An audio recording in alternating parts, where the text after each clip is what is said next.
சரி, நிறைய சோகமான விஷயங்கள்லாம் காமிச்சிட்டே இருக்கும். எப்போ பார்த்தாலும் ராகினியை ப்ரோமோவில் காமிச்சு பார்க்குறவங்கெல்லாம் எரிச்சலாக்கி, எதுக்குடா ப்ரோமோ போடுறீங்க, ப்ளீஸ் ப்ரோமோவே வேணாம் அப்படிங்கிற மாதிரிலாம் வந்து கமெண்ட்ஸ் எல்லாம் பார்க்க வேண்டியிருக்குங்கிறதுனாலேயே புதுசாக ஒரு முடிவு எடுத்து இப்போ அந்த குமரனுடைய அந்த கதாநாயகன் ரியாலிட்டி ஷோவில் வந்து அவர் பார்ட்டிசிபேட் பண்ணுறது டிவியில் வர அதை முதல்ல நிவின் பார்க்க, நிவின் வந்து சந்தோஷ மிகுதியில் தன்னுடைய கோபம் எரிச்சல்லாம் மறந்து யமுனாவை கூப்பிட்டு அந்த பக்கம் யமுனாவும் நிவினும் சேர்ந்து அந்த விஷயத்தை வந்து இவங்களுக்கு கால் பண்ணி கங்காட்ட சொல்ல, கங்காவும் காவேரியும் வீடு குடும்பம் எல்லாரும் சேர்ந்து அவர் டிவியில் வந்து என் மனைவி தான் எனக்கு முக்கியம், அவளுக்காக தான் அதை செய்கிறேன், நான் அந்த நடிக்கிறதுல கூட எனக்கு இன்ட்ரெஸ்ட் இல்லை, ஆனால் அவளை சந்தோஷமாக வச்சுக்கணும் அதெல்லாம் பண்ணுறேன்னு அவர் சொன்னதை கேட்டு கங்கா கண் கலங்கிடுறாங்க.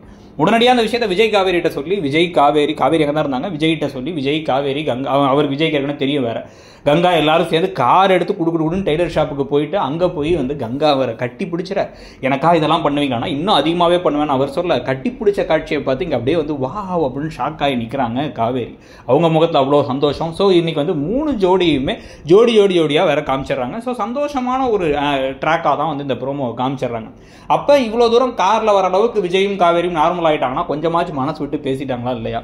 காவேரி கிட்டக்க வந்து ஏமா அது டிவோர்ஸ் பேப்பர்லாம் கிடையாது, நான் உனக்கு வந்து பாதி ஷேரை கொடுக்குறேன், கம்பெனியில் பாதி பொறுப்பு உனக்கு தான், நீ தான் என் கூட இருக்க போகிற, இந்த பொண்ணை தேத்தி அனுப்ப போகிறோம், அவ்வளோதான்.